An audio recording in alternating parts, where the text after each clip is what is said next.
आज ये महान संत की जयंती हम मना रहे हैं, जो उन्होंने एक स्वच्छता मिशन के महानायक थे, प्रथम महानायक होते वो। आज उसी तारतम्य में महात्मा गांधी ने प्रेरणा लेके वो भी झाड़ू लगाने लग गए, आज के प्रधानमंत्री भी झाड़ू लगाने लग गए। लेकिन मेन जो महानायक था उसको कभी उन्होंने श्रेय नहीं दिया, क्योंकि ये जाति वर्ण व्यवस्था के आधारित ये संरचना है इस देश की। इन लोगों ने ये काम किए और आज उन्हीं कामों के लिए ये लोग अपना अस्तित्व जागने के लिए वो कर रहे हैं।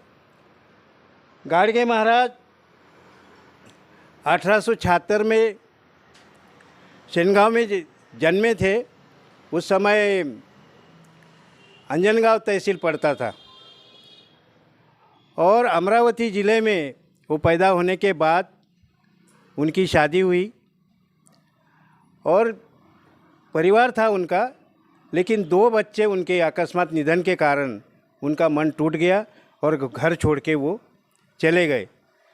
और उन्होंने ये जो अंधविश्वास था, जाति प्रथा, अंधविश्वास, इनके ऊपर उन्होंने प्रहार करना चालू किया। कीर्तन करते थे गांव-गांव जाके और वो लोगों में अंधविश्वास को हटाने के लिए प्रयत्न करते थे, लेकिन अपने लोग ज़्यादा प्रभावित नहीं हुए। उन्होंने संत गाडगे महाराज, टुकड़ोजी महाराज समकालीन थे, इसलिए आधुनिक युग के राम लखन कहते उनको। वो लोगों ने बाबा साहब को प्रेरित किया, बाबा साहब ने उनसे प्रेरणा ली। जब ये बाबा साहब की सभा के लिए जाते थे सुनने के लिए, तो बाबा साहब स्वयं उनको रिसीव करते थे, इतने महान थे। और पंढरी के लिए तो क्या है, वो काय सांगू देवाची मात झाला महार पंढरीनाथ, ये उन्होंने भजन किया। जिस पंढरपुर में बाबा साहब को प्रवेश द्वार बंद था, हरिजनासाठी प्रवेश द्वार बोर्ड लगा था, वो पंढरपुर में चोखा मेला महार होता, क्योंकि उस ज़माने में लोग जात पूछते थे तो वो चोखा मेला बताना पड़ता था, महार नहीं बताते, चोखा मेला तो समझ जाते थे महार है करके। तो चोखा मेला वहाँ पे ट्रस्ट बनाई उन्होंने पंढरपुर में। और पंढरपुर में जनरली वहाँ दलित लोगों की बस्ती ज़्यादा है, वो रिज़र्व कॉन्स्टिट्यूंसी थी, अभी जनरल कर दी वहाँ पे। इसलिए अपने आठवले जी 2 बार जीत के आए थे वहाँ से।